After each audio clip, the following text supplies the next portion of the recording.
Welcome to Real Leaders with Roshini, the podcast with real talk, real questions, real insight, and we hope, real inspiration. For real.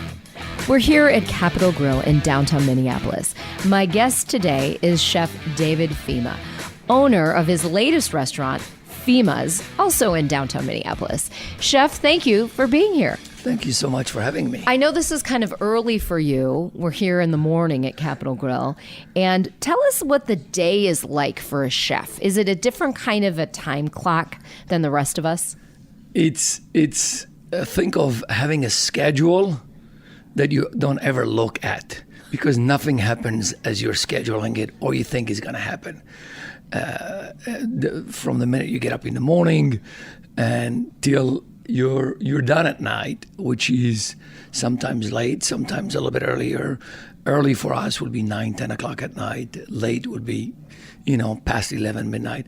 It's dealing with vendors, checking product, dealing with the guests, planning menus, checking on the prep lists, and if you have caterings, if whatever, it's a long and you have to, when they say you have to love it in order to do it, it's so true, because it's tedious. It's tedious for you to make the rest of us have these pleasurable food experiences. You and your team are paying attention to a lot of details. Oh, it's truly all in the details. All the chaos that requires that steak to come to your plate, there is so much behind it. I always said I wish there was a film for every plate and what it took from beginning till the end to come over to the table. It will give people some perspective of what goes on, especially when you care about the product you put on your plate. You care about how you're serving it. You care about that people care when they make it. It really is it's a process. And you have talked about how food is such an emotional experience. So you like to start with healthy ingredients. You're thinking about that symbiotic relationship with the environment, moving the body naturally, but really you place an emphasis on pleasure when it comes to food. Oh, absolutely. And it can't start with a lack of integrity. I mean, I always say that we are not the judge in terms of what people think of us, but we are that gatekeeper on behalf of the guest of the integrity of the ingredient, and that everybody who's making it really cares when they're making that plate. Because without that passion that you put in your food, I promise you it tastes different. My mom, when I used to come from school and there wouldn't be any homework waiting or anything, my mom didn't care about that. But we were a large family, so there will be lentils ready to be picked, that there's no stones in them, chickpeas that needed to be cleaned. And none of us wanted to do that. I mean, we all wanted to go and play, and she would wait until our mood was the right mood, because she really thought that if we were not in the right frame of mind, we were going to mess up her food. We're going to have all this acidity oozing out of our pores that just made the food taste bad. Wow. And I've always had that scary thing in me. I get to the kitchen and I catch myself being an honorary chef and I go, okay, stop. And that's a philosophy I've carried with me all my life. Wow, that's really special. And I do want to talk with you about your parents. I think it's a fun fact that you were born in Casablanca, which just in itself has so much romance and intrigue and all these images that come to mind, to a Spanish mother and a Sicilian father. I mean, that's a lot of emotion. It is. There was never a lack of two things on our table: food and arguments. and there were arguments about food. Who makes the better clothing and who makes the better food, who makes what plates. But we've always ate so well, and we've always enjoyed the food better because there were more of us around the table. It made a difference. It was an experience. Oh, absolutely. It should be. Food is an experience. I mean, I think that it's a culture thing. And I see that slowly and gently, a little too slow and too gentle, sipping into the fabric of our wonderful Minnesotans in terms of saying, okay, a dinner shouldn't be 30 minutes, 2 hours, and have company and share. And it really is, my mom or dad did not know how to read, did not know how to write, never drove a car. They were illiterate, and by today's standard, you think they were primitive. If you put my mom and dad next to me or any of my siblings, you think they were my great-great-great-grandparents. They were just my parents. But everything they knew was self-taught. Everything they taught was from memory. I mean, they could talk to you about the Old Testament, the New Testament. They could talk to you about Nietzsche, about Freud, and it was all just spewed out just the way you and I are having our conversations. So you grew up, and for, I have to say this, for the longest amount of time. So when I left Morocco, I went and I studied abroad. I studied all over Europe, and I was almost embarrassed to have that primitive background, not realizing how blessed I was, how incredible. Imagine being surrounded by the 1800s in the year 2000. Right. And where you have the technology and you have the old world way of looking at things and thinking of things. But I never thought of it that way. And your mother's cooking has really been an influence for you. Well, we've all due respect to all the mothers in the world. And I know that every daughter and son says my mother is the greatest cook, and I think they're probably right. I think my mother is the greatest cook. Simply put, there was nothing about her food that wasn't real. There was never a can involved. There was never bread that wasn't made the day of. There was never a dish that didn't have a story, and there was never a dish that was made the same way twice. Even though, so our meatballs were different, and they were different because today the meat we bought was slightly different. The tomatoes were not as ripe as the day before. And she will adapt, and she will spice it up more, spice it up less, crumb it more, crumb it less, whatever. And we never thought of it. And as, wow, it's different. Why is it? It's always an experience. Let's talk about the emotions around food, because you have said to me in the past that you can figure out if someone is having maybe a good day in their marriage or a bad day or, a mother and child based on what's happening with their food and their eating. Yes. Tell us about that. Well, I'm not a psychologist, nor do I play one. But maybe you play one in the kitchen. But I am in the kitchen, and I firmly believe we feed our soul and we feel our emotions three ways. I mean, the relationships we have, I think they are either great or toxic, and you become your relationships. I really do. I do believe that. My mom always believed that as well. I believe we feed ourselves with foods, Mother Nature. And I mean, the way the universe has made it, or whoever you believe in, God, Buddha, Moses, Muhammad, whoever, Jesus, whatever it is, everything that grows, aside from the fact that it's there to nourish us, it's there to make us happy, not sad. It's there to make us alive, not dead. It's there to inspire us. And when you look at food that way, you become very respectful of it, and you understand that strawberries in the dead of winters don't make sense. Your body is meant to protect itself and build that layer of fat and have some good potatoes in the winter. So yeah, I mean, you can see what's on someone's plate and what they're eating, and you can see how they are. I mean, and we crave different foods based on our moods. That is very true. It's very true, yeah. And so food is a lot of common sense. You do not need a doctor or a nutritionist to tell you anything, although their importance is wonderful. But if you went to the farmer's market and saw what's out there, and you went home and you put it on your plate, you already right away in that wonderful, connected wonderfully to Mother Nature. and that's happy. That's good. And very natural. Absolutely.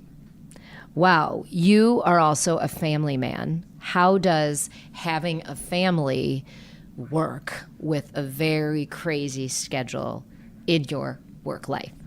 I am first and foremost, and I adore my wife and kids, and my life evolves around them. It's who I am. It doesn't make me who I am, but it makes me who I want to be for them. And in our industry, where the hours are just tough, the quality of time and the time that you make for them, and that it's not just a time where you sit down and don't do nothing. We do a lot of cooking together. So when I'm not working, we cook together. It's kind of, people go, well, aren't you tired of cooking? I get tired of cooking, yeah. Not of cooking, but just of the act of cooking, which is very different. Cooking is a happy thing.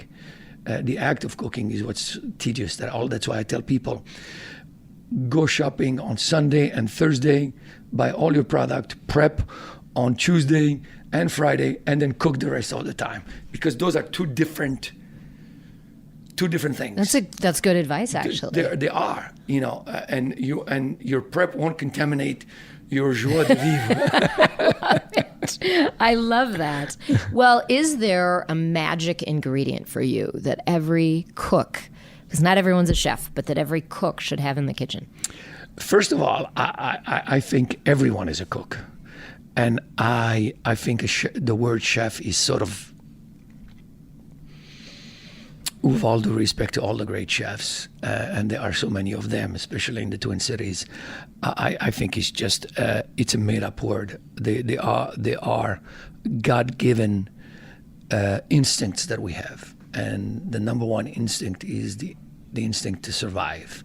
And how can you survive without eating? So how can you have the instinct of survival yet not do what you need to do for it, which is cook? So it doesn't make sense that people are not cooks. They just don't work with that instinct. And it's true about a lot of things in life. So I think everybody's a cook. If you put somebody in an island that has never cooked and you'd ask them, figure it out, a year later, you'll come back, they figure out how to fish, how to make a fire, and they survived.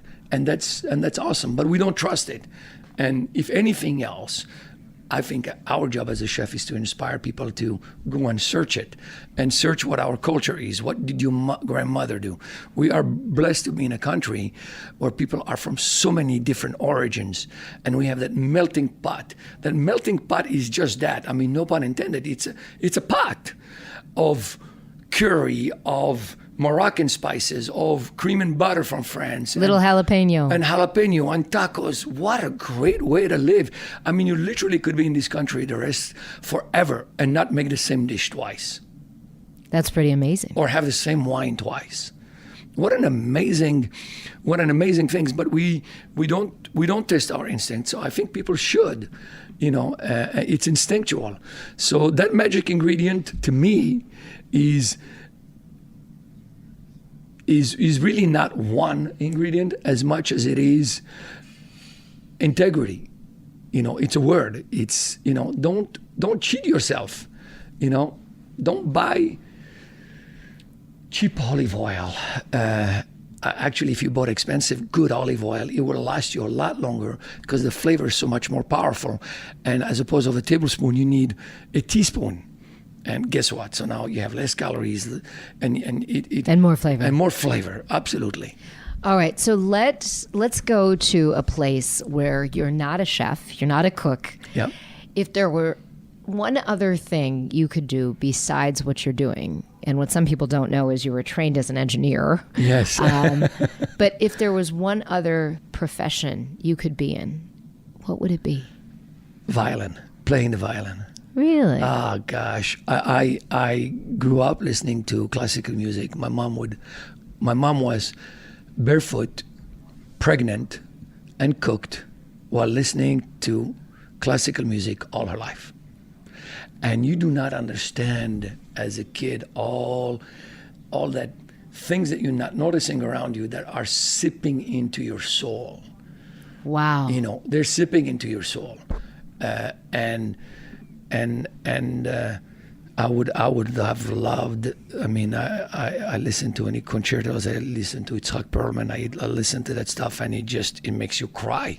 It's an instrument that talks. It really talks. It talks, and it's extremely powerful.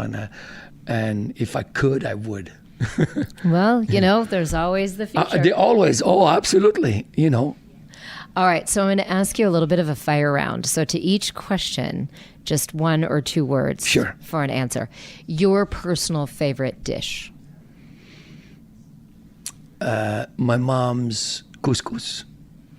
If there were a restaurant in the world that you could go to besides your own, Mm-hmm. which one would it be?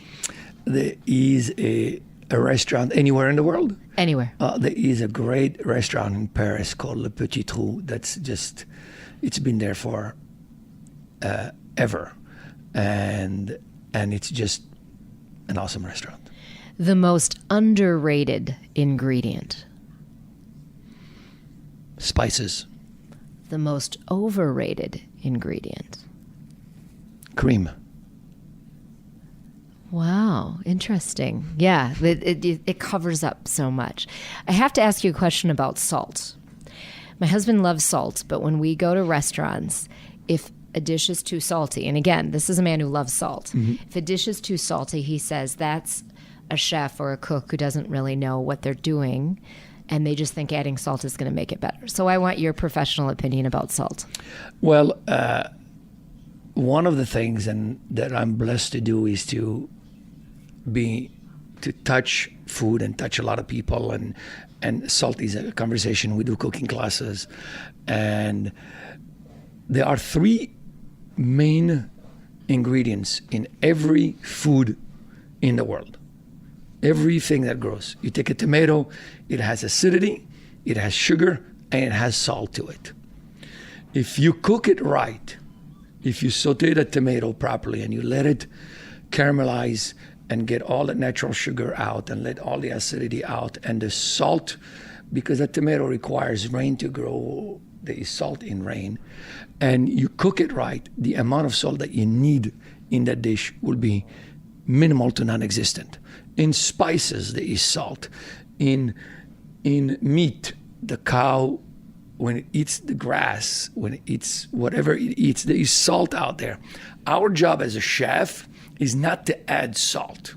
Our job as a chef is to get all the natural flavors that's in that food out and have the dish balance itself out, and towards the end, figure out if it needs just a hint. It's a tricky balance, and that's my take on salt. You could actually be a spokesperson for the Heart Association. I believe that food that is healthy is incredibly delicious, and I think that food is not tasting good is not healthy. I really believe that the two go hand in hand. Brussels sprouts, boring steamed Brussels sprouts, is not healthy. It's not feeding your senses. There's nothing healthy about it. Brussels sprouts that is sauteed in a little touch of butter, it doesn't need much, grass-fed butter, and finished with a touch of pure maple, opens up, and now you're eating something that is healthy but also tastes good. There is a complete correlation between health and taste and pleasure, and they go hand in hand. We've messed up the word healthy by making it sound boring, and when you tell somebody you have to cut calorie, they're immediately thinking, okay, I need to cut this, I need to cut that. Actually, it's the reverse. You need to eat what you like, but you just need to be smart about it, and you need to eat it better. You need to eat it from cleaner ingredients, and prepare it properly. That's a great note to end on. Thank you so much, Chef David Fhima, for spending time with us today. Thank you so much.